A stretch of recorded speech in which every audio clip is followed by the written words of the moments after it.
नमस्कार, स्वागत है आपका इंडिया न्यूज 28 में। ये बात करते हैं मध्य प्रदेश की कुछ खास खबरों की। रीवा स्कूल शिक्षा राज्य मंत्री एक दिवसीय प्रवास पर। इंदर सिंह परमार आज एक दिवसीय प्रवास पर रीवा पहुंचे। रीवा के मॉडल स्कूल में आयोजित स्वर्ण जयंती समारोह में मुख्य अतिथि के रूप में शामिल हुए।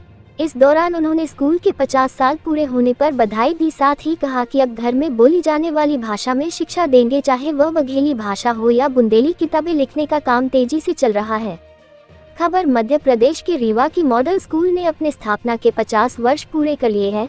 इस अवसर पर एक बड़ा समारोह का आयोजन किया गया, जिसमें वर्तमान और पूरे छात्रों सहित स्थानीय विधायक व पूर्व मंत्री राजेंद्र शुक्ल, रीवा सांसद जनार्दन मिश्र व अन्य गणमान्य नागरिकों सहित मुख्य अतिथि के रूप में शिक्षा मंत्री इंदर सिंह परमार शामिल हुए। स्कूल स्टाफ और जनप्रतिनिधियों ने शिक्षा मंत्री का अतिथि सत्कार किया। इस दौरान शिक्षा मंत्री ने स्कूल के स्वर्ण जयंती पर बधाई दी। उन्होंने कहा, स्कूल ने ऐतिहासिक उपलब्धि हासिल की है। विंध्य सफेद शेरों की धरती है, जिसे प्रणाम करता हूं। उन्होंने कहा कि शिक्षा नीति में लगातार बदलाव किए जा रहे हैं। मध्य प्रदेश में अब घर में बोली जाने वाली भाषाओं में शिक्षा दी जाएगी। किताबें लिखने का काम तेजी से चल रहा है, चाहे बघेली भाषा हो या बुंदेली भाषा हो। मातृभाषा में शिक्षा देने की नीति बनाई गई है, जो जल्द ही लागू होंगी। आइए जानते हैं इंदर सिंह परमार शिक्षा मंत्री ने क्या कहा। रीवा संभाग ब्यूरो राजीव तिवारी की रिपोर्ट। जो लोग गए हैं वो निश्चित रूप से इस विद्यालय की मिट्टी की उपलब्धि है। और इसलिए मैं कई बार कहता हूं कि भारत की परंपरा में, अपनी शिक्षा की व्यवस्था में ये बीच का कालखंड छोड़ दो। 1835 से लेकर के तो आजादी तक का कालखंड छोड़ दो। उस समय की जो शिक्षा पद्धति एक दी गई थी, हम पर थोपी गई थी, वो विशुद्ध रूप से अंग्रेजों ने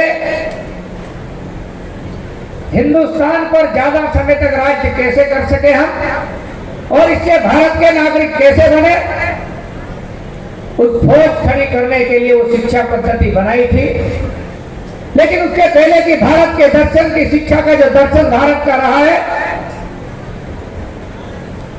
उसमें प्रकृति और संस्कृति को आधार मानकर शिक्षा देने की परंपरा रही है। और इसलिए दुनिया के लोग भारत की धरती पर शिक्षा ग्रहण करने आते थे और भारत विश्वगुरु कहलाता था। और केवल भारत शिक्षा के क्षेत्र में ऐसा था, ऐसा नहीं है। भारत आर्थिक रूप से भी संपन्न था, और इससे दुनिया के लुटेरे हिंदुस्तान को लूटने आए हैं। दुनिया के लुटेरों केवल ईसा के बाद नहीं, ईसा के पूर्व से भी हिंदुस्तान को लूटने का चक्र चलता रहा।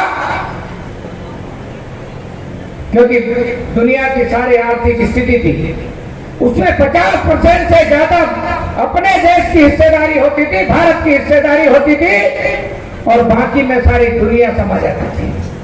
ऐसा संपन्न और शक्तिशाली देश, और ऐसा शिक्षा के क्षेत्र में विश्व को ज्ञान देने वाला देश रहा है, तभी तो लोग शिक्षा ग्रहण करने आए थे।